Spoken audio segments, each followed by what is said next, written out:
দেখুন ভিউয়ার্স, মানুষ জীবনযাপন করে কত কষ্টে।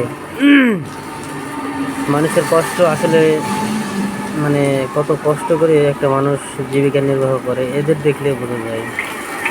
দেখেন এখন বৃষ্টি হচ্ছে, এরা কিভাবে ছোট ছোট ঘর করে বসবাস করছে। বিভিন্ন এলাকায় বিভিন্ন অঞ্চলে যায়, গিয়ে অনেক সুন্দর করে ঘর বানিয়ে, বৃষ্টি ঝড় নাই বৃষ্টি নাই সব বাড়ি দিয়ে বসবাস করে।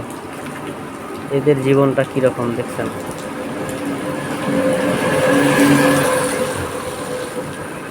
অনেক ছোট ছোট বাচ্চারা আছে, এরা ইনেদের অনেক আনন্দ করছে। মানুষের জীবনটা বড়ই বৈচিত্র্যময়।